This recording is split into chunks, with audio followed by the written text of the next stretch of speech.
Olá a todos, tudo bem, pessoal? Voltando aqui ao canal Médico, hoje vamos ter o prazer de ter uma super mesa, um super debate sobre um tema super importante, que é a abordagem aos transtornos alimentares, e a gente trouxe um time de peso para discutir esse assunto com vocês. É o Dr. Ervin Kotrick, a doutora Priscila Gil e a doutora Thaís Conde. Vou começar pelo Ervin, meu amigo pessoal, que tenho o maior prazer e honra em trabalhar, um dos psiquiatras que merecidamente atingiu bastante alcance na mídia leiga, inclusive, por fazer uma ponte entre a parte artística e o público em geral, sem perder de vista, trazendo a ciência sempre por trás. O Ervin é médico, psiquiatra pela Universidade Federal do Rio de Janeiro. Seja bem-vindo. Fala um pouco da tua formação, Ervin. Obrigado, eu que agradeço. Espero que a gente hoje consiga passar de uma maneira científica, mas também didática para a população, um tema muito importante. Eu também sou médico pesquisador na Unicamp, na parte de transtorno de sono, e coordeno o Núcleo de Saúde Mental do Ministério Público do Estado do Rio de Janeiro, levando para a população com uma linguagem acessível os temas da psiquiatria, vide que carregamos tristes recordes aqui no Brasil, né? O país mais ansioso do mundo, o terceiro em quadros de depressão, o segundo de burnout. Então a gente está aqui para falar de um tema também que está crescendo muito, porque no transtorno de compulsão alimentar tem uma ligação muito grande com a obesidade. Então se a gente pegar a pesquisa da Covitel de 2023, dos jovens dos 14 a 19 anos, em um ano, saiu de 9% para a obesidade, ou seja, o IMC acima de 30, peso sobre a altura ao quadrado, para 17%. Ou seja, houve um aumento de 90% da obesidade e, com certeza, o transtorno de compulsão alimentar veio junto. Então, vamos debater isso e muito mais. Muito obrigado por ter vindo, Ervin. Além do Ervin ter um cunho científico muito grande, ele é um cara que não vai falar aqui, mas eu posso falar, tem um coração muito grande também. Ele tem alguns projetos sociais na Cidade de Deus. E deixo aqui o meu agradecimento ao Ervin também. Em seguida, a doutora Priscila Gil, uma amiga querida também, com a qual eu tive a oportunidade de trabalhar no IED, o Instituto Estadual de Diabetes e Endocrinologia, que é o maior instituto formador de endocrinologistas do Brasil. Não existe nenhum outro centro formador maior do que o IED. Quem já passou pelo IED sabe disso. A gente tem alunos do Brasil inteiro, por décadas, né? A doutora Priscila Gil é médica endocrinologista, titulada pela SBEM. Ela também participa do Núcleo de Atenção à Saúde Transtorno Alimentar da SBEM e da ABESO. Priscila, seja bem-vinda, obrigado. Fala um pouquinho mais de você. Obrigado, Ricardo, pelo convite. Estou muito feliz de estar aqui com vocês. Então, como o Ricardo falou, eu faço parte do Departamento de Psiquiatria e Transtornos Alimentares da ABESO e da Comissão de Campanhas da SBEM. A ABESO é a Associação Brasileiro para Estudo da Obesidade, da Obesidade e Síndrome Metabólica, e a SBEM Sociedade Brasileira de Endocrinologia e Metabologia, da onde eu tenho o título, tirado no IED. IED, Instituto Estadual de Diabetes e Endocrinologia. Trabalho no Corpo de Bombeiros, sou militar do Corpo de Bombeiros do Estado do Rio de Janeiro, e sócia fundadora junto com a Thaís, tá aqui minha sócia, do Núcleo de Atenção aos Transtornos Alimentares, que é o NATA, carinhosamente a gente chama de NATA, que é uma rede de ensino e de atendimento aos transtornos alimentares, remotamente e localizado fisicamente no Rio de Janeiro. Obrigado pelo convite. E Priscila é uma das referências aqui no Rio de Janeiro, quando a gente atende pacientes com transtornos alimentares, sempre vem à nossa cabeça Priscila, e ela recebe muitos pacientes, inclusive de colegas endocrinologistas, porque acaba sendo uma ultra especialidade, né? Transtorno alimentar, e a gente sabe o quanto importante que é. E por fim, a doutora Thaís Conde, a gente está super feliz de tê-la aqui. A gente sabe que o transtorno alimentar ele deve ser tratado de modo multidisciplinar. A doutora Thaís faz o seu doutorado na Universidade do Estado do Rio de Janeiro, na UERJ. Como Priscila colocou, é uma das fundadoras do NATA, que é o Núcleo de Atenção ao Paciente com Transtorno Alimentar. Também é uma das referências em sua especialidade em transtorno alimentar. Fala um pouquinho mais de você, Thaís, e obrigado por você estar aqui com a gente, compondo essa mesa. Imagina, eu que agradeço. É uma honra estar aqui nessa mesa. E eu acho que é muito importante para o campo da nutrição, né? Porque ainda é um tema um pouco caro na formação do nutricionista. A gente ainda tem pilares ainda dentro dessa nossa formação. Então, é importante a gente trazer essa rede mais multidimensional dentro do tratamento, né? Que é até um pouco minha linha de pesquisa no doutorado hoje, que eu estou fazendo na UERJ, dentro do Instituto de Nutrição, para a gente poder entender como é que a formação do nutricionista hoje ela não está acompanhando, né, essa parte mais multidisciplinar, como é que a gente consegue desenvolver melhor e chegar mais próximo de um tratamento mais efetivo.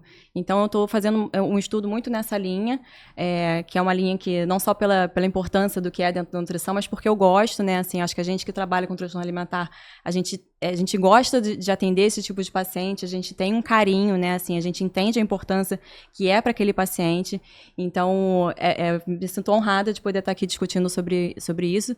E como a Priscila falou, né, somos sócio-fundadoras, né, do NATA, nosso núcleo de atenção aos transtornos alimentares, que também nasceu com muito carinho a partir dos nossos atendimentos, né, nossos atendimentos em conjunto, e a gente entendeu a necessidade de a gente ter um núcleo de atenção para essas pessoas, né, que infelizmente a gente ainda tem uma carência de tratamentos, assim, aqui no Rio de Janeiro, no Brasil como um todo, e a gente faz esse movimento com muito carinho também. Então, assim, muito obrigada. E a gente sabe que, de fato, é muito diferente, né? Em todas as áreas da medicina, essa particularmente o tratamento multidisciplinar. Eu brinco com o paciente às vezes, a gente não resolve nada sozinho, o médico, né? Você está com um paciente com transtorno alimentar, é fundamental o papel do nutricionista, do psicólogo, do médico psiquiatra e, naturalmente, pessoas que trabalham com o assunto, porque não é uma situação que todo mundo vai ter afeição em tratar, vai ter conhecimento, existem peculiaridades. E eu vou deixar uma pergunta para a Thaís, mas ela não vai responder agora, só depois. A gente vive um momento agora onde a rede social é a busca de informações para a maior parte das pessoas. Crianças, adolescentes hoje são bombardeados com uma quantidade quase que sem fim de imagens, inclusive de imagens corporais, de corpos, de beleza. Será que isso não tem alguma repercussão com o aumento das taxas de transtorno alimentar? Eu falei que você não vai responder agora, guarde essa informação, porque eu sei que a Thaís tem um olhar nos seus estudos voltados para isso também, questões relacionadas à neutralidade corporal e assim por diante. Vou voltar para a Priscila, então. Priscila, para a gente começar o programa, fala um pouquinho, um overview geral, o que são transtornos alimentares, dá uma introdução para a gente, que depois eu vou passar para o Dr. Erwin para ele falar especificamente de cada um.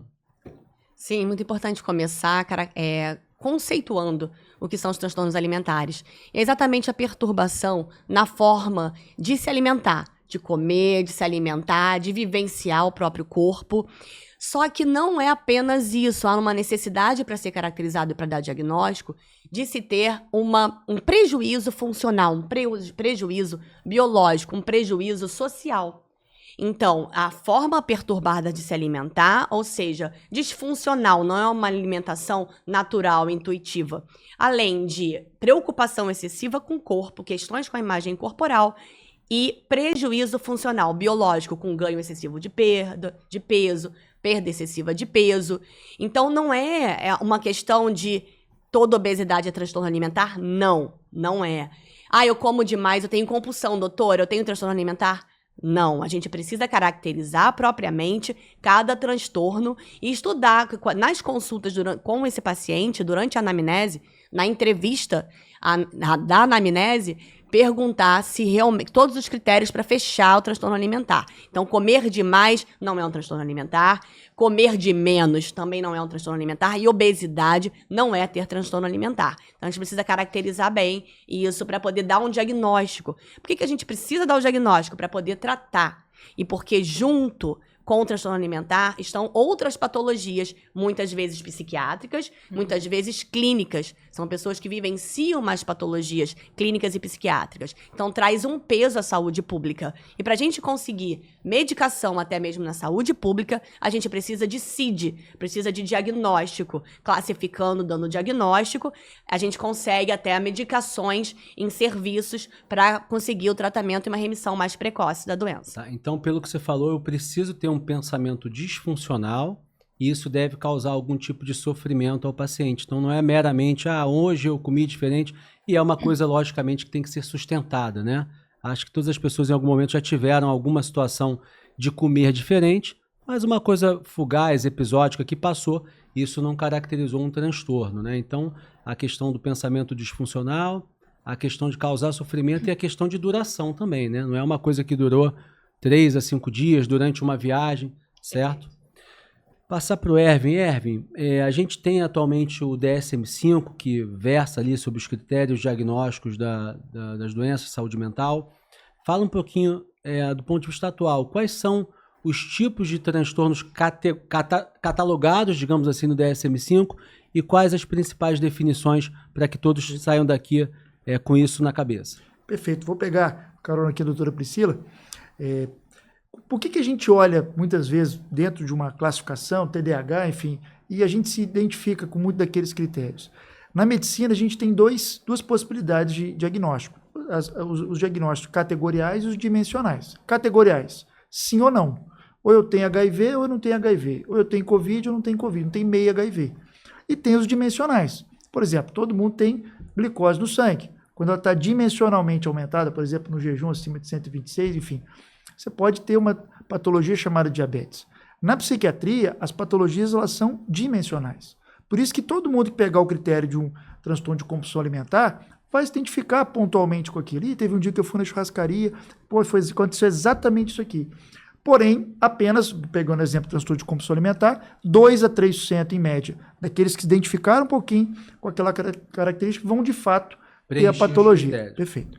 Outro conceito para servir de base, que muitas vezes no consultório eu vejo que a família não leva muito em consideração, acha que é frescura, que é só você se controlar.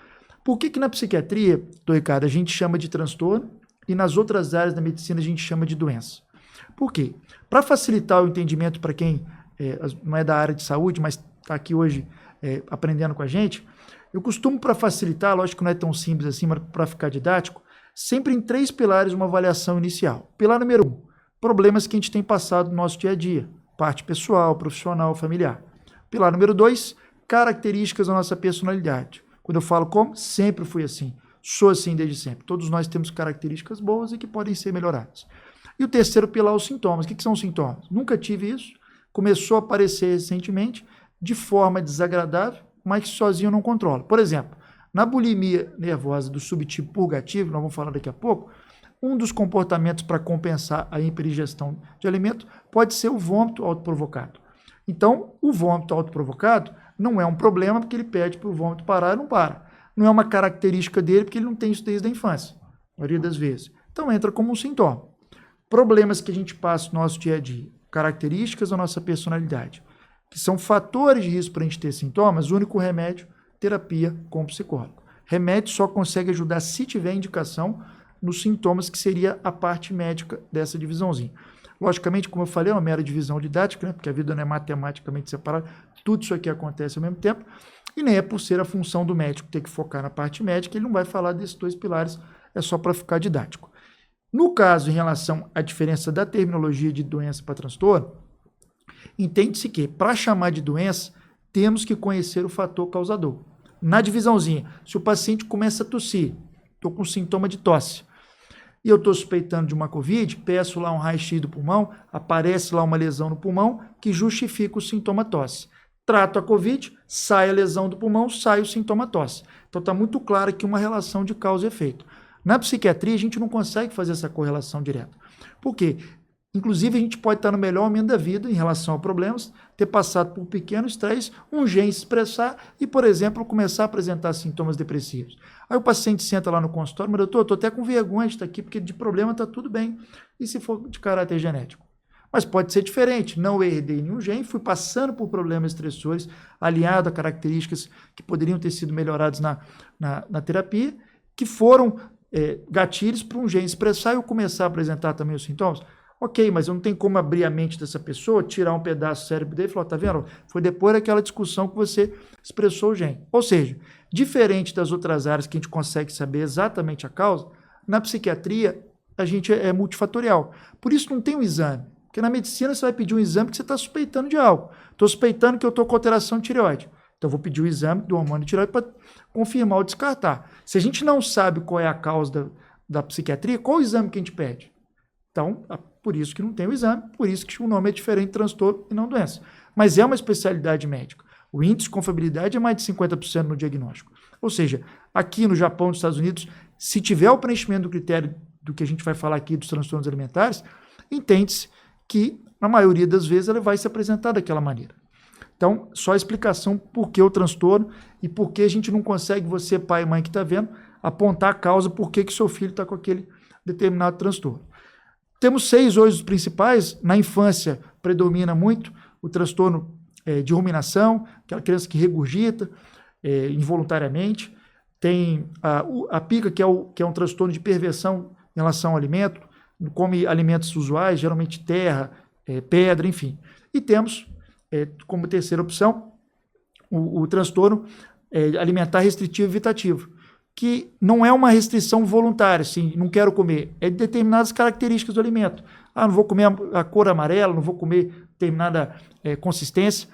Isso é importante, mas a gente optou por falar dos 3 principais, que seria a anorexia nervosa, a bulimia nervosa e o transtorno de compulsão alimentar, que cada um tem uma peculiaridade. A anorexia necessariamente tem que ter um baixo peso, diferente dos outros 2, e a distorção da imagem corporal, ou seja, ela passa a se ver sempre de uma forma maior do que corporalmente ela tem, e ela coloca como única forma de felicidade se estiver magra. Além disso, o nome anorexia nervosa é um nome incompleto, errado, porque na verdade ela tem muita fome, ela luta ativamente para não comer, e nesse sentido faz um ciclo vicioso. Eu estou lutando para não comer, para não engordar, porque eu tenho medo disso. Mesmo assim, mesmo eu magro, eu continuo me sentindo obeso, continuo me sentindo infeliz, e coloco como única fonte de felicidade estar magro. Então, esse ciclo vicioso, a tendência é a perda de peso, a patologia que tem mais relação com mortalidade na psiquiatria, não só em relação ao suicídio, mas também pela desnutrição, desidratação. E já na transtorno de compulsão alimentar e na bulimia nervosa, não tem a perda de peso, importante como na anorexia. Lembrando que é muito comum o paciente variar entre os 3, né? Não ser fixo só em um deles.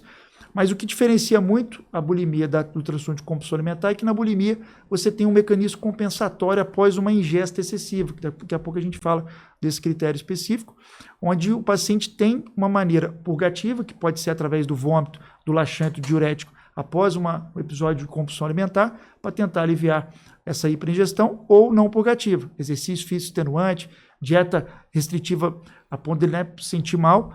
Isso já não acontece no transtorno de compulsão alimentar, mas daqui a pouco a gente fala sobre esses critérios. Obrigado, Erwin. Eu vou passar para a Priscila. O Erwin tocou num ponto muito interessante, que é não existe preto e branco nesse. Às vezes o paciente flerta um pouco mais com o critério diagnóstico de daqui a pouco ele já muda um pouco essa característica. Fala um pouquinho disso, como é que você vê isso na prática? E depois eu vou passar a bola para a Thaís para ela falar da abordagem nutricional, mas eu queria que a Priscila puxasse um pouco mais para o gancho para a anorexia nervosa inicialmente. Ótima pergunta, Ricardo, porque na verdade a gente entende os transtornos alimentares como espectros de uma mesma doença. Então, para endocrinologista que esteja assistindo, é como se fosse Graves e Hashimoto, né? Quando a gente tem a autoimunidade presente e migra para um bloqueio ou uma ativação. Nos transtornos alimentares pode ter o transdiagnóstico, né? As características das pessoas são maior inflexibilidade cognitiva, maior autocobrança, mais perfeccionismo, e pode migrar realmente de um transtorno de compulsão alimentar para um quadro de bulimia nervosa ou de anorexia nervosa. Então, o que eu acho importante sugerir aqui? Uma forma de triagem para os médicos, um canal médico, qualquer um que comece a identificar, a pensar como médico, que possa estar de frente de um transtorno alimentar, de um paciente com transtorno alimentar, ele pode não saber exatamente qual é, mas pensar, passar na cabeça e encaminhar para o especialista é muito importante. Então, essa semana até costumam me perguntar qual é o melhor questionário para o médico, clínico geral, médico de família, pediatra. Utilizar para um rastreio. Não existe diagnóstico por questionário. O diagnóstico ele é dado na entrevista clínica. Mas a gente pode utilizar do SCOFF. S-C-O-F-F. Método mnemônico. O S é o sick. Então é para a gente perguntar, você se sente extremamente adoecido de tanto comer, sente mal de tão cheio? o S. O C é de controle. Então, se você se sente extremamente controlado ou perde o controle, extremos do controle. O O é o one stone, que tem a ver com, em libras, né, 6,35 quilos. Então, se houve oscilação desse peso em determinado tempo. O F, são 2 Fs, né, é o fat. Se você se sente extremamente gordo, se sente gordo, a gente pode falar assim, né? A gente vai evitar utilizar essa palavra, mas a percepção da pessoa pode ser exatamente de se sentir-se gorda, além do que as outras pessoas ao redor falam que ela está. Então, ela tem uma distorção de imagem corporal. E o último F é de food. Se é uma boa pergunta também, que pode ser utilizado como pergunta única, se a comida domina a sua vida. Então, isso tem as perguntas específicas traduzidas e validadas para o português. A gente pode utilizar seguindo certinho a pergunta. 5 perguntas. 5? S-C-O-F-F. 5 perguntas rápidas que te ajudam numa triagem. Não vai dar diagnóstico, mas te ajudam numa triagem, né? E você vai pensar que possa estar acontecendo um transtorno alimentar, principalmente se aquela pessoa está com prejuízo funcional, prejuízo social, parou de sair, parou de frequentar muitas vezes os ciclos sociais que vivia, ou saiu do círculo familiar, ou come escondido. Aí tem várias suspeitas aí que vão aparecer. Esse questionário, tem outros questionários melhores para quem estiver assistindo, que seja da área médica, para diabetes, tá? Para diabetes tem questionários mais específicos da SBD. Tem ideia de dados de prevalência no Brasil? Eu não sei esse dado. Tem ideia de... Tem. Eu estou pensando aqui, endocrinologistas parece que há em torno de 6 mil no Brasil todo.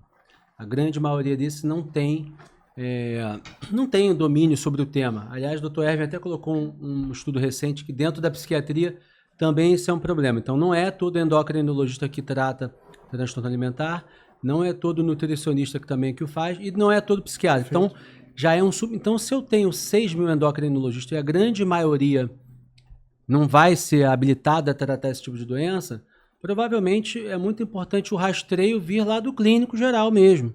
Porque esses pacientes eles só vão chegar no especialista os casos moderados a graves, né? Os casos mais leves não vão nem ter diagnóstico. Então, é legal você falar de questionário de rastreio, no caso o SCOF, né? Que vai ser usado por um grande rastreio e aí depois isso vai ser confirmado ou afastado numa consulta clínica. Mas eu acho que o grande gargalo aí é o primeiro médico, seja de qual especialidade, pensar. Porque na maioria das vezes é um transtorno silencioso, que... Costuma negar, né? Tem a negação. E aí o outro ponto que eu ia passar, e aí já vou passar para a Thaís. Como é que esse paciente chega no seu consultório? Eu já vou passar e já vou dar a minha impressão. Eu acho que ele vai sempre levado, né? Pela mãe ou pelo pai, pelo familiar. Porque como o Erwin colocou, em geral, ele nega, especificamente da anorexia. Como é que esse paciente chega no consultório da nutrição? Como deve ser a abordagem do profissional de nutrição? Porque existem algumas peculiaridades. Não é igual você tratar um atleta que quer ganhar massa muscular, por exemplo, certo? Sim. A grande maioria, eu acho que tem um pano de fundo antes do paciente chegar. Como a gente está falando de um transtorno alimentar que passa pelo controle, passa pela vergonha de comer, passa pelo domínio sobre as informações nutricionais, o profissional nutricionista, muitas vezes, ele é o último que vai chegar. E às vezes chega assim, por encaminhamento, ele é levado muitas vezes, né? Porque tem uma resistência muito grande do paciente em ter que lidar com um profissional nutricionista que, teoricamente, né, entende daquilo que ele gostaria de entender, ou que há conflitos no entendimento, ou que há vergonha de dizer como é que é a forma de se alimentar, né? E existe uma questão, assim, no senso comum, né, que o nutricionista, ele é muito... Muitas vezes ele é colocado como uma pessoa que fala sobre dieta, que emagrece as pessoas, né? Assim, durante o percurso de qualquer profissional nutricionista, todo mundo um dia ouviu, faz uma dieta pra mim, né? Ou no momento de reunião de família, pode comer isso, pode comer aquilo. Então, tem um pouco esse lugar do nutricionista na sociedade. E o nosso primeiro trabalho com esse paciente é quebrar um pouco isso, né? Assim, já aconteceu o caso do paciente chegar muito nervoso na consulta. Então, calma, respira, né? Vamos conversar sobre a sua vida e entender qual é o lugar que a alimentação tem na sua vida. Ou seja, o acolhimento em primeiro lugar. Exatamente. É um acolhimento e um aconselhamento, né? Sem quebrar um pouco essa ideia de que é um profissional prescritivo, que é um nutricional que vai falar, você vai sair da Isso consulta... pode, isso não pode. Exato. E é exatamente quebrar um pouco essa expectativa do que é o não permitido, o que é permitido, o que pode, o que não pode. E eu acho que isso vai de uma sensibilidade também do profissional, de ter uma escuta ativa. E eu acho que quebrar essa barreira com o paciente que chega, de entender que ele está ali num espaço seguro, de um espaço de não julgamento, né? De um espaço que... Aqui você pode falar de como que é a relação com a comida, como é que começou, né? E eu sempre digo que a alimentação é uma coisa muito subjetiva na nossa vida, né? Assim, depois que a gente nasce, respira e chora, a terceira coisa que a gente faz é se alimentar. Então, isso está muito intrínseco dentro do nosso corpo. E cada pessoa tem um desenvolvimento alimentar diferente. Né? Na sua família, se você observar, cada um tem uma história diferente com a comida. Criações iguais, genéticas parecidas, mas a subjetividade da comida ela vai ser diferente. Então, é entender um pouco esse histórico, né? Porque conforme você vai quebrando, vai ganhando confiança do paciente, ele vai trazendo histórias em que foram marcadas na vida dele que a comida estava presente. Né? Então, e isso faz com que ele entenda a relação dele hoje. Então, acho que o nosso trabalho é muito mais nesse sentido de acolhimento. Não que a gente não possa fazer as orientações nutricionais de melhorar a alimentação, de fazer escolhas seguras, escolhas saudáveis. Não que a gente não possa fazer isso, não é tirar isso e só focar na relação com a comida, mas é trazer um meio termo, sabe? E eu acho que quebrar um pouco esse paradigma de que o nutricionista ele é um ditador da prescrição, um ditador da dieta. Eu acho que isso que é importante. Legal, obrigado, Thaís. Eu também penso isso e só pela sua resposta eu vi o quanto que isso ocupa de espaço da tua consulta, né? Com certeza. Então, às vezes, essa escuta e entendimento isso ocupa mais tempo do que prescrever uma dieta ou prescrever um remédio, né? Sobretudo nas consultas iniciais, né? Então, talvez nas consultas mais lá para frente a coisa seja um pouquinho mais prática, mas na parte médica eu acho que também é assim, né? Eu acho que o Erwin comentou também que eu não sabia, aprendi com ele, que a anorexia da psiquiatria é a doença com maior taxa de mortalidade, né? Então, acho que eles todos falaram aqui os principais sinais de alerta, né? Quando as pessoas veem que a comida ocupa um espaço muito grande, né? O assunto comida, né? Existe uma preocupação excessiva e até mórbida de ganho de peso e ali um transtorno da autoimagem. Então, é importante que a gente fique atento, não só médico, profissionais de saúde e familiares também, né? E existem profissionais que dedicam seu tempo e seus estudos para estudar esses assuntos, né? Então, do jeito que ela comentou aqui, eu fiquei pensando, imagina se nesse momento de acolhimento, eu sei que tem uma parte técnica, mas eu acho que o acolhimento também tem uma técnica, né? A gente recebe o paciente, tem uma técnica de você receber o paciente, ser educado, sentir ele em casa. Imagina o quanto que não pode ser danoso uma recepção. O primeiro cartão de visita, uma coisa ruim, uma coisa que gera animosidade. Pronto, já não vou voltar nem nesse e nem em nenhum outro nutricionista. Então, acho que isso é um ponto importante. Quer falar, Erwin? E assim, no caso do transtorno alimentar, tem uma dificuldade a mais que eu vejo, uma opinião pessoal, que é o seguinte, outros descontrole de comportamento, de impulso, enfim, o objetivo é você zerar, né? O paciente tem uma dependência, transtorno por uso de álcool, transtorno por uso de cocaína. Você tem que tirar, zerar. Como é que você vai tirar a comida? Né? Então, ela faz parte da sua vida.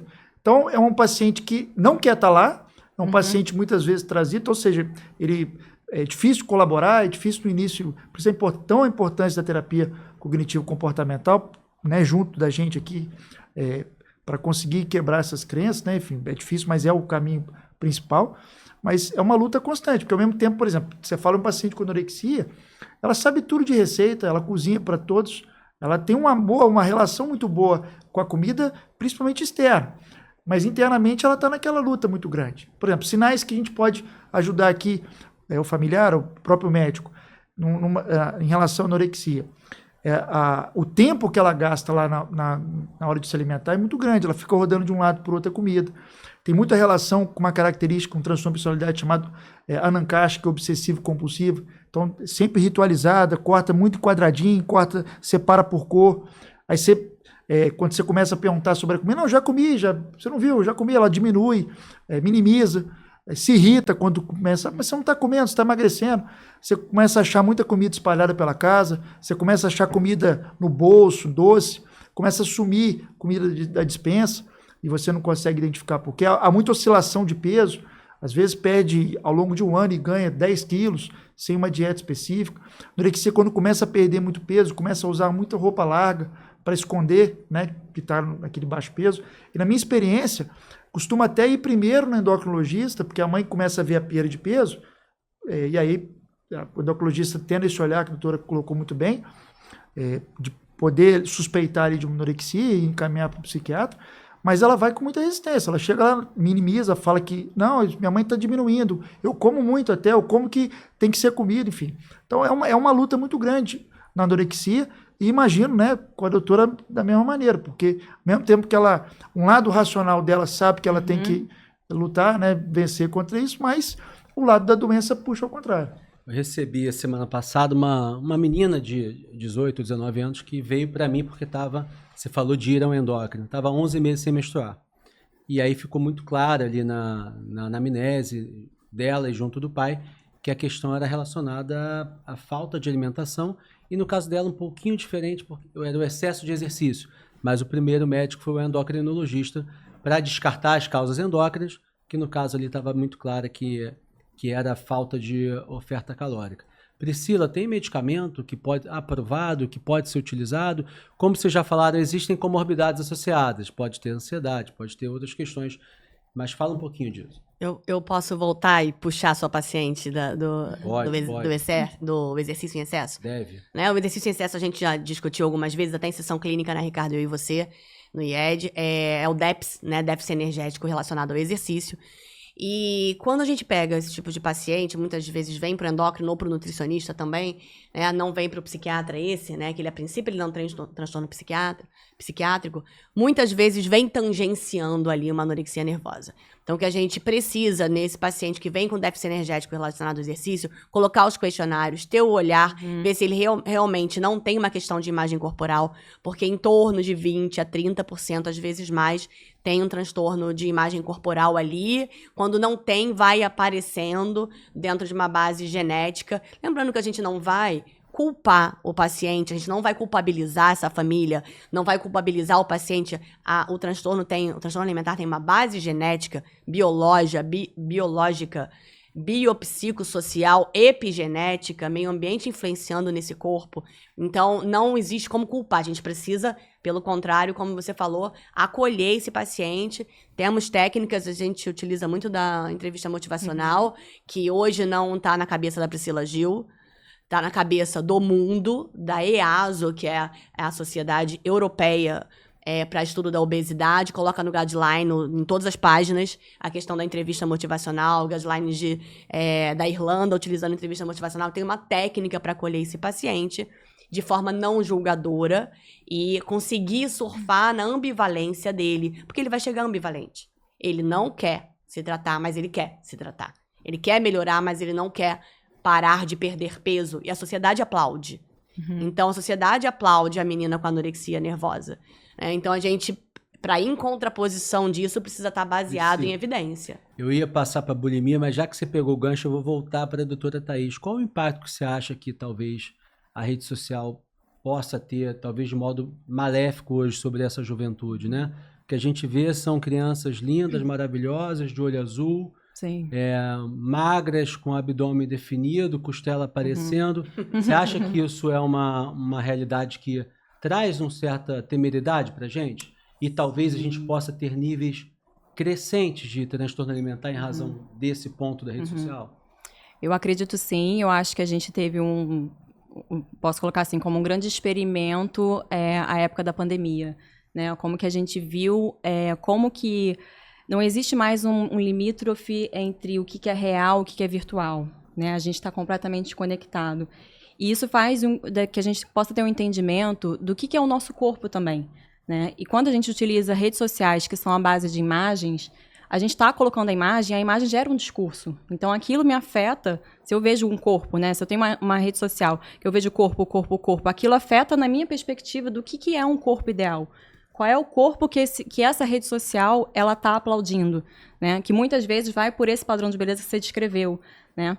Então, a rede social, ela assim, a gente não tem como retirar a rede social, não tem como isso acontecer. Mas a gente tem que ter um certos cuidados, principalmente, eu acho que na exposição precoce, né, principalmente das crianças, dos adolescentes e adultos jovens, porque é nessa etapa que a gente começa a construir a nossa perspectiva de identidade, diferenciação de identidade, diferenciação corporal. Então, acho que tem que ter um certo cuidado com relação a essa exposição precoce. E tem esse lado da exposição excessiva, mas também a rede social ela traz um lado de que a gente também pode ter um espaço para poder falar sobre isso, né? Eu acabei estudando rede social no meu mestrado, porque me dava muita curiosidade de entender o que é a imagem corporal dentro desses pacientes que sofrem de transtornos alimentares e como que a rede social estava conectada ao lugar onde elas recebem essa informação, né? Por que elas constroem esse imagético, esse corpo imaginário que está numa rede social, mas que não está dentro da realidade dela. E aí, estudando as redes sociais, eu percebi que existem movimentos que falam sobre positividade corporal, que também fazem uma representação social de outros tipos de corpos.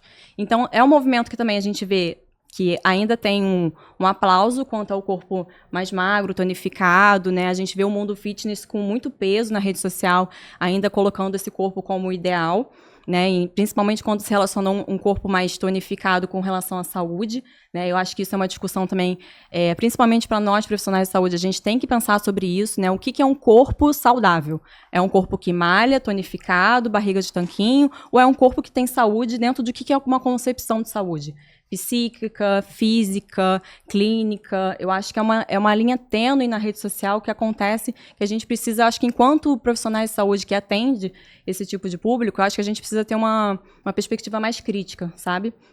E dentro da rede social, a gente tem uma representatividade social desses corpos que a gente já conhece, mas também de outros corpos maiores, corpos volumosos, corpos gordos, que estão na rede social falando dos seus corpos, que eles também querem espaço, né? Então, existe um movimento que eu comecei estudando no meu mestrado, chamado Body Positive, que ele traz essa quebra do estigma, né? Dessa representação de corpos que estão marginalizados a esses padrões de beleza.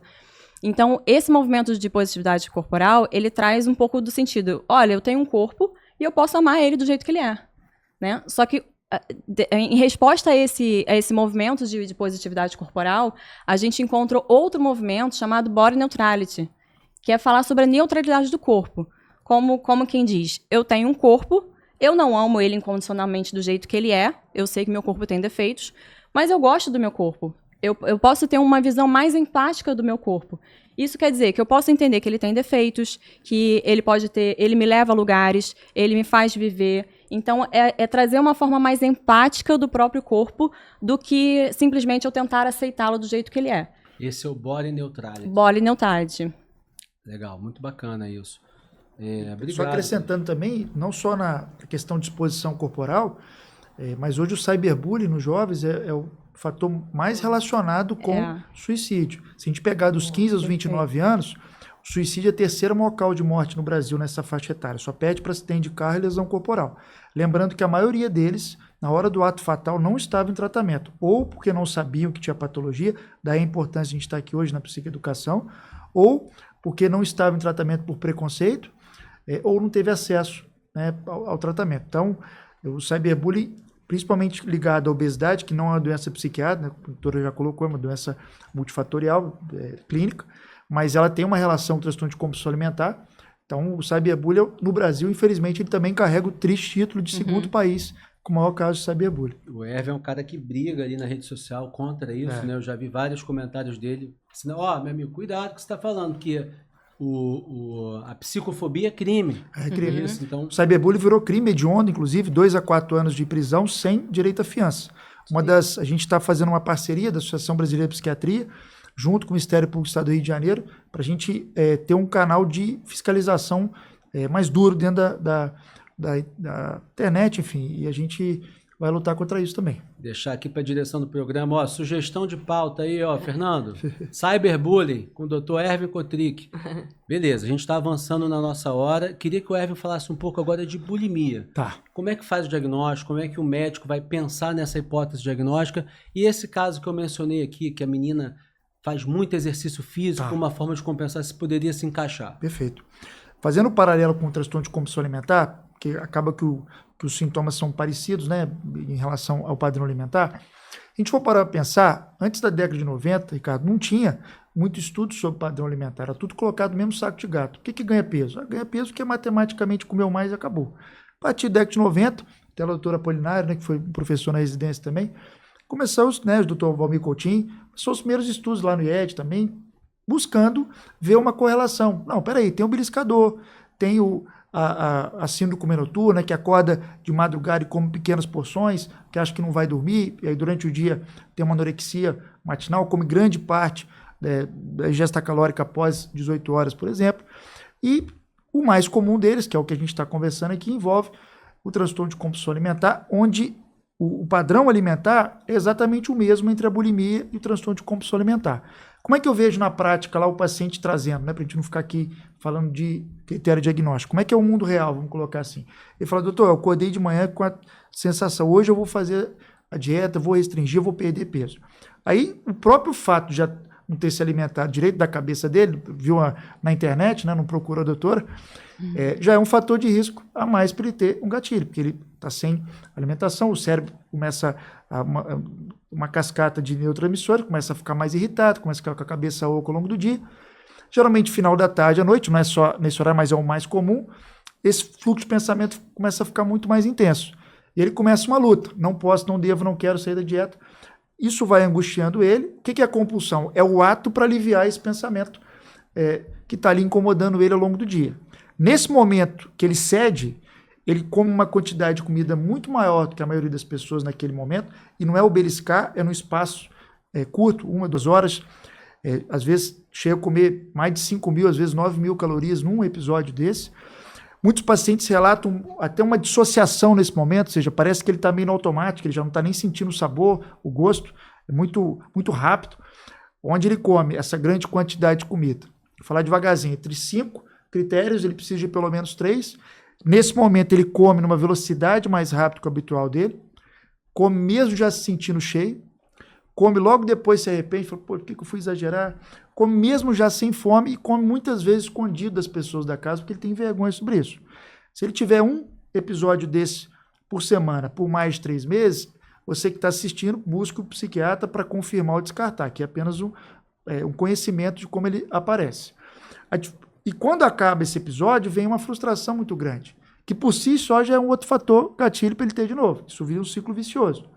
A diferença principal para a bulimia, na verdade são duas, é que na bulimia também há uma distorção da imagem corporal, faz parte do critério, ele tem uma, não como na anorexia, mas tem uma insatisfação constante, além do medo, né, de ganhar peso, de engordar, mas tem que ter os episódios de compensação, como a gente falou no início, ou em 80% dos casos é o purgativo, que após essa ingesta, o vômito, o uso de laxante, o uso de diurético, tem até um sinal chamado sinal de Russell, que é o quê? De tanto a pessoa provocar o vômito, fica uma lesãozinha aqui no metacarpo.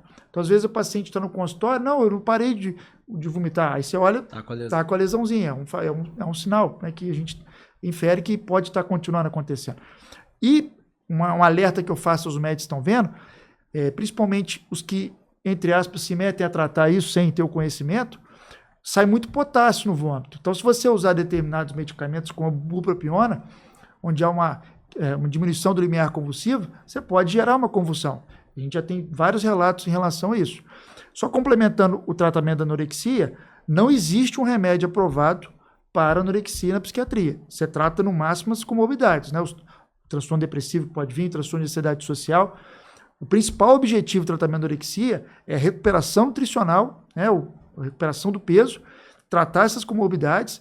Lembrando também que o guideline orienta, a maioria orienta também tratar o familiar, fazer uma terapia de família para lidar com essa situação, não só a terapia cognitivo-comportamental com a paciente. Já na bulimia, a gente tem, pelo FDA liberado, a fluoxetina, geralmente em doses altas, porque você quer pegar o mecanismo noradrenérgico dela para ajudar no descontrole de impulso. Fica essa ressalva de não poder fazer propiona, mas também o padrão ouro é a terapia cognitivo-comportamental, né, aliado à nutrição, enfim, como a gente falou. E já no transtorno de compulsão alimentar, ela tem uma relação maior com a obesidade. Apesar de 2 a 3% da população ter o transtorno de compulsão alimentar, quanto mais vai aumentando o peso, mais vai aumentando a porcentagem de pacientes com transtorno de compulsão alimentar. E aí já fazendo um gancho com a indicação de cirurgia de bariátrica, de redução de estômago, o correto é antes de um paciente fazer a cirurgia, tiver indicação, por exemplo, o IMC acima de 40 ou 35, com uma doença relacionada à obesidade, ele passar no psiquiatra, no psicólogo, para avaliar se ele caiu dentro da porcentagem que tem o transtorno de compulsão alimentar, para primeiro remitir, para depois poder fazer a cirurgia. Por quê? Porque quando ele faz cirurgia e não trata, no outro dia ele acorda a mesma coisa. Então ele vai, só como ele tem uma restrição... Ele tratou o estômago, a cabeça perfeito, continua igual. Então ele vai ter a mesma necessidade de continuar essa luta. E aí é comum ele trocar para uma outra área, geralmente o álcool é o primeiro, porque o álcool é líquido passa, mas também acontece o reganho com o tempo, e a segunda cirurgia tem mais riscos, né? Enfim.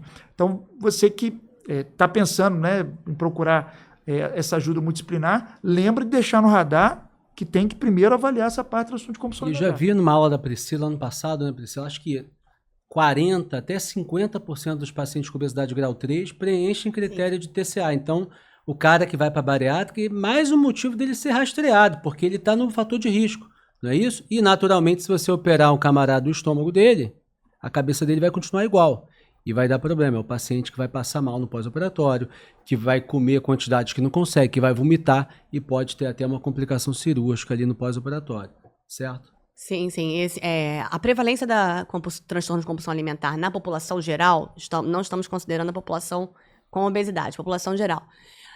Em torno de 4% no Brasil, em estudos grandes no Brasil. Mas quando a gente vai falar em compulsão alimentar recorrente, não fechando propriamente o transtorno, tem um estudo aqui que foi da doutora Silvia e doutora Apolinário no IED, que mostrou uma prevalência maior, chegando a quase 7% na população geral. O estudo espanhol agora mostrou que 1 a cada 5 adolescentes, isso a gente comentou, né, Ervin? Que estão em risco de desenvolver transtorno alimentar, tem algum grau de transtorno alimentar, às vezes não caracterizado como uma anorexia grave, mas como um transtorno alimentar não identificado. Então, é muito frequente, mas na população com obesidade, vejam que eu falei com obesidade não obesa, para todos os médicos que estão nos assistindo, não vamos chamar pessoa obesa, vamos chamar pessoa com obesidade, tá? A gente vai utilizar People First, mundialmente sendo divulgado. E eu carrego isso em todas as vezes que eu tenho oportunidade de falar. Então, a gente, na população com obesidade, a gente vai encontrar um percentual muito maior de transtorno de compulsão alimentar. Num estudo que eu fiz com a Dandara Reis, professora hoje na Bahia, na época era minha residente, fiz no IED, a gente viu 25,6% dos pacientes com obesidade com transtorno de compulsão alimentar. Foram avaliados todos, 100% foi avaliado pelos psiquiatras, mais de 300 pacientes avaliados. E a gente vê muito prevalente dentro do paciente num serviço de obesidade. Na obesidade do grau bariátrica, obesidade com IMC maior que 40, por favor, não existe mais obesidade mórbida. Existe obesidade grave. Na obesidade grave, a gente vai encontrar até 50% esse transtorno. E aí a gente vai precisar, perfeito, Ervin, tratar antes, tá? Não é uma contraindicação. A pessoa tem um transtorno de compulsão alimentar, não é contraindicação absoluta. Pelo contrário, pode melhorar o transtorno de compulsão alimentar, mas ela vai precisar se tratar numa equipe interdisciplinar para poder melhorar e ir amenizada, melhorada de outras patologias psiquiátricas também, né? E definir o melhor momento, porque às vezes ele está no momento, não dá para esse camarada ir para cirurgia agora. Nível de ansiedade muito alto, enfim. Obrigado, Priscila. Então o Ervin pegou o gancho voltando lá para a anorexia. Tem só aquele detalhe daquela diretriz da World of Behavior, alguma coisa. É da psiquiatria biológica. Psiquiatria biológica colocou que a olanzapina já seria uma opção plausível também, né? 2A. Então, pra anorexia nervosa. Anorexia nervosa, então, até o momento seria uma indicação off-label, mas agora já tem até algum respaldo, né? Da olanzapina como antipsicótico, podendo ali ser utilizado no tratamento. A ressalva que eles colocaram nesse estudo é conseguir tolerar, né? Porque dá muito sono, muito peso, mas, enfim, é em geral, uma dose baixinha. Mas pelo FDA não tem. Na bulimia, pelo FDA, é a fluoxetina, mas nesse estudo também colocou um topiramato. E no transtorno de compulsão alimentar, em 2015, a lisdexanfetamina, que é o Venvance, o grupo que fez o uso, versus que não, na mesma escala de compulsão alimentar, 1 a 3 é leve, né, por semana, 4 a 7 moderado, 8 a 13 grave, acima de 13 é muito grave.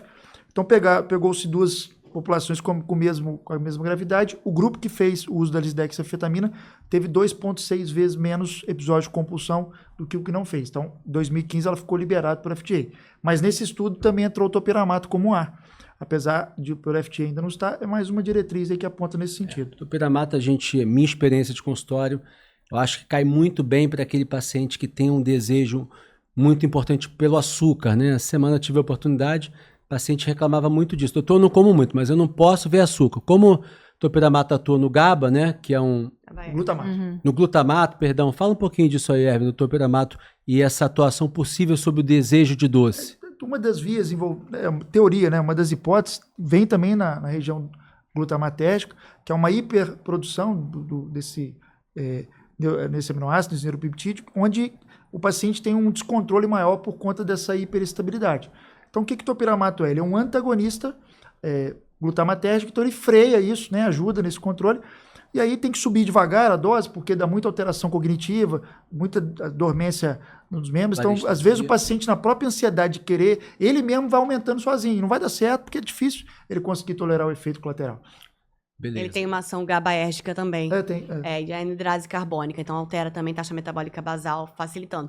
Mas tem que lembrar das contraindicações, a gente está no canal médico, é contraindicação, principalmente glaucoma de ângulo fechado, né? E a gente tem que ter atenção para acompanhar a gravidez, gente, gravidez de mulher em topiramato, risco de linha média alterada. Então é importante lembrar isso, Lembrando que alteração de linha média. ainda tem um agravante. E cálculo. O topiramato piora a eficácia contraceptiva do contraceptivo hormonal. Então, se a mulher, né? Ela usa a pílula anticoncepcional, o topiramato vai piorar a eficácia dessa pílula, tanto que em bula se orienta um método contraceptivo adicional de barreira, né? Então, importante o médico saber disso e orientar. Da anidrase carbônica, por isso ele causa a possibilidade de aumento de cálculo de fosfato de cálcio. Exato. Então, se tiver agudamente com cálculo renal, segura. É uma contraindicação, você tem que procurar o nefro para poder avaliar. A principal droga para o transtorno de compulsão alimentar é a lisdexanfetamina, é importante ressaltar, é o que está liberado pelo FDA. E lembrar que a gente só vai prescrever quando tiver a partir de 4 compulsões por semana, então é para Então, os casos leves, não. Casos leves não, a gente vai indicar a terapia cognitivo-comportamental, a terapia dialética, DBT, a terceira onda de terapia, vai acompanhar, mas a gente não vai medicar com a lisdexanfetamina propriamente. Além desse ponto que você colocou, dos casos, né, moderado a severo, tem algum paciente que eu devo ter uma preocupação maior ou que eu não posso utilizar um derivado anfetamínico, dado o risco de dependência? Sim, aquele paciente que já vem de uma dependência, dado o risco de dependência, ótimo. Então, aquele paciente que já recentemente está em fase de abstinência, saindo de uma dependência química, seja de cocaína, hoje álcool, fentanil, cocaína, né? Benzodiazepínico, exatamente. Testosterona, que é uma dependência química também, então a gente vai evitar nas hipertensões descompensadas, nas pessoas que já usam dopaminérgico e noradrenérgicos duais, a gente vai ter mais cuidado, né? No caso, observar com mais cuidado a colocação. E não é indicado ainda para bulimia nervosa, tem alguns estudos em andamento, mas está apenas para TCA. E para bulimia entra muito nisso, porque há uma relação muito de comorbidade com outros transtornos de controle de impulso, substância, automutilação, próprio borderline. Então, também é um risco para bulimia se colocar por conta já da contraindicação dele usar de forma abusiva a lisdexanfetamina. E lembrando que ela não está aprovada para obesidade. Apesar dela ter uma diminuição de apetite, muita gente erradamente na automedicação tem usado para obesidade, né, para perder peso e, teoricamente, cria-se essa dependência. Não à toa um medicamento de prescrição controlada, receituário abóbora. Amarelo. Abóbora. Amarelo. Laranja. É verdade. Já veio mais Receituário B. A. Receituário A, então não é à toa, porque tem um risco de dependência maior.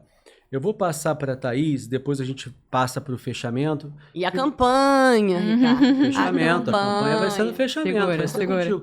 Eu fico pensando, Thaís, assim, prescrever dieta e ter a adesão do paciente é um desafio. Né? Na obesidade é um desafio, sempre é um desafio.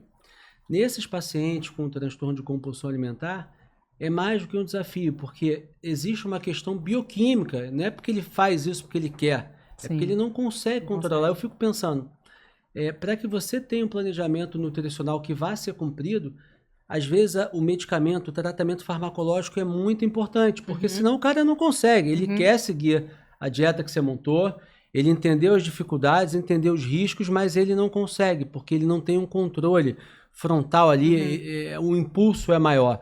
Fala um pouquinho disso e se você vê realmente diferença. Nossa, quando o meu paciente passa pela Priscila antes de mim e já vem medicada, putz, o resultado vai ser completamente diferente, vai ser bem melhor. Tem isso mesmo? Tem mesmo. Você falando, eu lembrei um pouco de uma paciente nossa. A gente tá falando aqui, vai lembrando. Exatamente. Você parece que você descreveu ela sem saber, né? Uma paciente que tinha muita dificuldade da parte da organização alimentar, né? Trabalhava em vários lugares diferentes, né? Tinha um TDAH que ainda não estava sendo tratado, foi descoberto ao longo do tratamento do TCA. É uma questão com peso, uma dificuldade de adesão, assim, à rotina, nem adesão à dieta, mas à rotina alimentar, né? Como é que se planeja, no que tem que pensar, fazer as compras, né? Dar conta dos vários trabalhos que ela tem ali dentro da rotina dela. E aí, eu lembro que eu vi essa paciente, no momento que a gente sentou na consulta, tá, vamos organizar um pouco a sua vida. E aí, depois de um tempo, ela voltou, depois de ter passado no psiquiatra, depois de ter passado na consulta da Priscila. Outra pessoa, ela estava conseguindo fazer as suas ações, a sua rotina alimentar. Ir no mercado, fazer a sua marmita, levar para casa. E coisas assim que para ela trouxe de uma forma tão orgulhosa, do tipo, cara, eu estou conseguindo fazer minha marmita, eu estou conseguindo chegar em casa e jantar. E para muitas pessoas isso pode ser uma coisa tão simples, tão banal, chegar em casa ali, fazer um macarrão para a família, e ela tinha muito essa dificuldade. Então, foi muito interessante ver... Mas isso foi só com a abordagem comportamental da Priscila ou teve uma questão medicamentosa? Teve uma questão medicamentosa. Foi quando a gente começou a desconfiar que ela tinha um TDAH, que estava meio misturado com um pouco da personalidade dela, da rotina dela, que era bem caótica. Depois que passou no psiquiatra e depois que passou na consulta com a Priscila, que a gente também fez uns ajustes metabólicos, né? Assim, tinha umas disfunções metabólicas. A gente viu ela melhorando. Então, assim, a gente vê o paciente deslanchando, sabe? E é o que eu sempre falo, eu acho que na nutrição, a gente tenta sempre ensinar aquilo que a gente consegue da parte alimentar, né? Porque o nutricionista é diferente dos outros médicos. Cardiologista, ginecologista, psiquiatra, você vai fazendo acompanhamento de manutenção para o resto da vida. Eu sempre digo para os pacientes que o que eu puder ensinar para eles num determinado momento, e depois ele seguir autônomo e conseguir se virar... né? Isso, para mim, é um sucesso de tratamento, sabe? Então, a gente... E aí, por isso que é tão importante, isso aqui que a gente está conversando é o que a gente vê na prática clínica. Eu não consigo trabalhar sozinha. Porque, como eu falei, a alimentação é algo tão subjetivo que a gente faz várias vezes ao dia, que o paciente tem que lidar com essas dificuldades várias vezes ao dia, que chega a ser cansativo para ele, a ponto dele não conseguir fazer tarefas simples, né? Práticas alimentares simples. Então, se eu não tenho uma equipe por trás, se ele não estiver sendo assistido da parte da psicologia, da psiquiatria, da endocrinologia, o tratamento ele vai ficar engessado. Né? Então, por isso que é importante, eu achei muito curioso, eu estava assistindo vocês falando, estava lembrando dos pacientes e como que é realmente isso aqui que a gente precisa ter no tratamento. Só para aproveitar o gancho e a gente já vai entrar na fase final do programa, vocês também fazem parte de um grupo de atendimentos, né? Porque às vezes é difícil, né? Vai no médico aqui, vai no nutricionista lá, vai no psicólogo lá. Difícil. Fala um pouquinho do Nata, onde vocês trabalham, como é que funciona isso? Então, o NATA hoje, ele é o NATA quer dizer, Núcleo de Atenção aos Transtornos Alimentares, né? E a gente coloca o NATA, não só um núcleo, mas ele é um espaço de saúde, justamente por a gente ter essa característica que não só multidisciplinar, a gente se considera transdisciplinar. Porque quando eu recebo um paciente que veio da Priscila, se eu olho no prontuário, eu vejo o tipo de prescrição que ela fez, a anamnese que ela fez. Isso é fundamental. Ou que o psiquiatra já passou anteriormente, eu sei que ela está sendo acompanhada pelo psicólogo, que está em determinada abordagem. Eu já consigo fazer uma leitura prévia do tratamento dele, sem eu conhecer ele. Então, isso é um transdisciplinar, né? Eu consigo entender, no relato do paciente, eu consigo entender se naquele momento ele está precisando de uma abordagem mais focada na nutrição ou na terapia. E eu vou fazer um encaminhamento de acordo com o que ele trouxer. Eu posso ver que a parte alimentar dele pode estar caótica. Pode estar, assim, virada de ponta cabeça. Mas se naquele momento a demanda que ele traz é de uma urgência mais psiquiátrica, de uma urgência mais metabólica, ele vai primeiro no profissional. e depois a gente volta na nutrição. Então, isso faz com que a gente transite entre as outras especialidades sem colocar a mão, né, sem tomar a frente dessa especialidade, mas a gente conseguir transdisciplinar entre, né, o nome já diz, né, a gente transitar entre as nossas disciplinas. Então, a gente entende que o trabalho hoje no NATA ele é mais do que multidisciplinar, né? A gente não está cada um na sua caixinha, a gente está na mesma caixinha. E a gente vê que muitas vezes o paciente, coitado, um puxa para cá, o cardiologista puxa o braço para cá, o ping-pong, paciente ping-pong. E você fala, olha, então a gente tem um ditado que diz o seguinte, quem tem um médico tem um, quem tem 2 tem meio, quem tem 3 não tem nenhum. Então, assim, tem que ter ali um capitão ali organizando, e quando você está dentro do mesmo time, essa comunicação fica muito mais fácil. Exato. Thaís, a gente tem, Ricardo, obrigado pela presença. Imagina. Aprendi muito com você aqui hoje.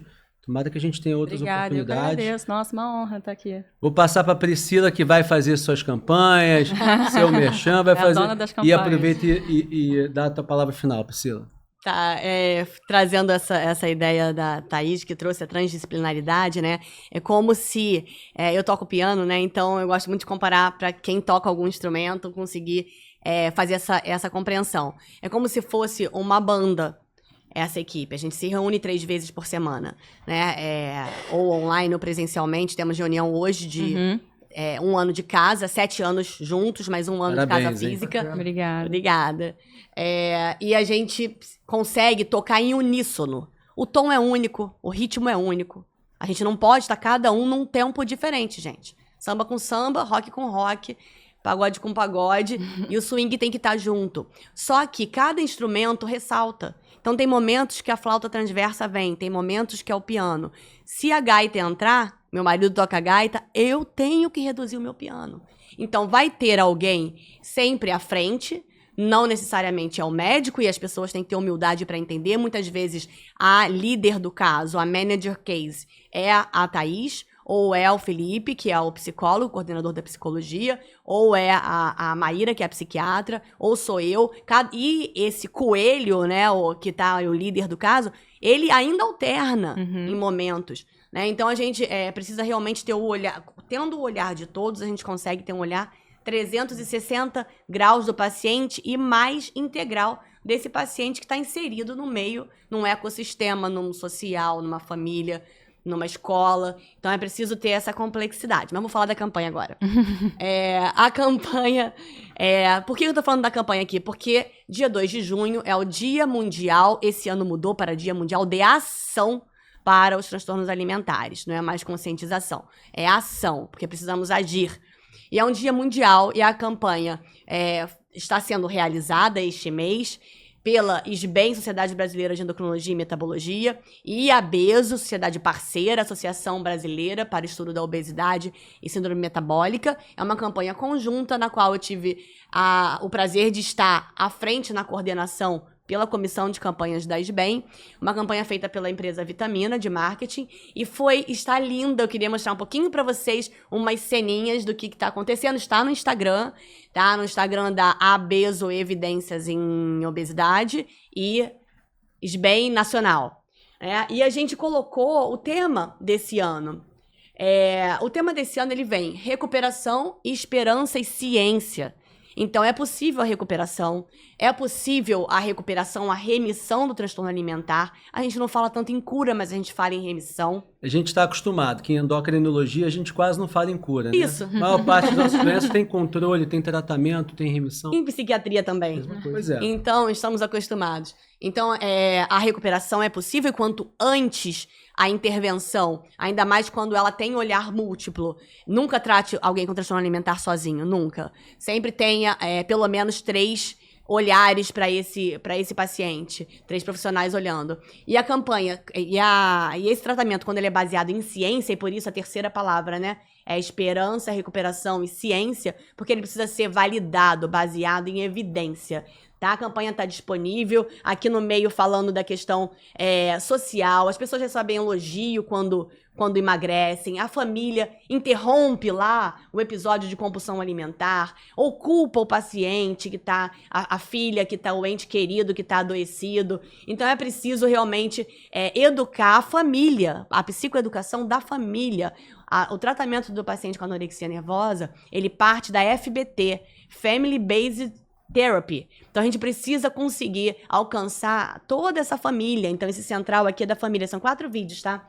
Esse primeiro aqui, falando do tratamento... O primeiro, Fernando, falando do tratamento baseado em evidência, né? Que mostra que quando a gente usa medicação validada por ciência, não é um tratamento holístico no sentido de mágico e de fazer tratamentos não validados. É holístico, no sentido, a gente utiliza mundialmente essa palavra holística, é utilizada em todos os congressos mundiais, por ele ser multimodal. E sendo multimodal, ele vai precisar de psiquiatras e psicólogos que estejam investindo seu tempo em estudar isso e tragam a... E lembrando, né, Priscila, que tanto a Abeso quanto a SBEM criaram esse manual, é um e-book que vocês conseguem baixar no próprio site da Abeso, da SBEM. Escreveu, foi uma delícia escrever. A Priscila foi uma das autoras, né, com o doutor Adriano Segal, também de São Paulo. Então, assim, muito legal, material super acessível, gratuito, se você tem o interesse em entender um pouco mais, em estudar, começa por aqui, não vai começar por um tratado de psiquiatria, começa por aqui que tem uma linguagem acessível, de fácil acesso e de fácil entendimento também. Exato. Priscila, muito obrigado por estar aqui. Priscila, amiga querida, e todas as vezes que eu tenho dúvidas, encaminho paciente, sempre aprendo muito contigo. Muito obrigado. E vou passar o fechamento aqui para o meu amigo famoso aqui, o Dr. Ervin Kotrick, que tenho o maior prazer em trabalhar com ele. Ervin, sempre aprendo muito contigo, é incrível. A gente faz uma mentoria semanal, aprendo realmente muito com o Ervin. É um cara que tem uma capacidade de síntese, de expressão muito boa também. Acho que você ia ser jornalista se você não fosse médico. Você ia ser um bom jornalista. É verdade. Fala as tuas palavras finais. Obrigado por você ter vindo e dar o teu fechamento. E com isso a gente encerra esse programa em alusão ao dia de ação, né, contra o transtorno alimentar. Por favor, Ervin. Eu que agradeço, parabenizar a doutora Thaís, a doutora Priscila. Também aprendi muito aqui com elas. E é isso, o tratamento sendo multidisciplinar. A gente sabe que, infelizmente, não é a realidade do Brasil, né? Muitas vezes a gente não consegue. O IED, pioneiro aqui no Brasil, no Rio de Janeiro, acredito no Brasil também, de ter esse tratamento multidisciplinar. Mas a gente tem que estar aqui trazendo as informações para que você, pelo menos, entenda quais são esses sinais de rastreio e busque ajuda mais precoce, porque quanto mais cedo você busca ajuda, mais o tratamento funciona, menos sofrimento você tem. E conte comigo sempre aí, que eu puder ajudar aí, trazendo informação em psiquiatria. Você já contribui muito, né, na educação voltada, inclusive, para a parte não médica, né? O Ervin tem uma voz super atuante nas redes sociais. Eu acho que é isso, eu acho que informação de qualidade, a informação salva. Quanto mais educação um paciente, seja qual for a doença, qual for, quanto mais informação ele tiver de qualidade, isso nunca vai atrapalhar. Eu nunca vou chamar a atenção de um paciente, meu doutor, você vai ficar chateado que eu fui ler. Não é isso. Eu quero que meu paciente leia muito sobre qualquer assunto, mas em locais de qualidade, em locais de confiança, não ler em qualquer porcaria de site de um médico daqui ou dali. Então, existem as sociedades que estão aí para isso, né? E no caso do transtorno alimentar, que são tão importantes, com a morbidade tão importante, é muito importante que a gente fale sobre isso e essas informações sejam ao máximo difundidas. Então, pessoal, obrigado pela presença de vocês. Eu aprendi muito aqui e tenho certeza que o pessoal de casa também deve ter curtido bastante. Então, você em casa que está assistindo, curta, comente, compartilhe esse vídeo, que vai ser um prazer. Obrigado, pessoal.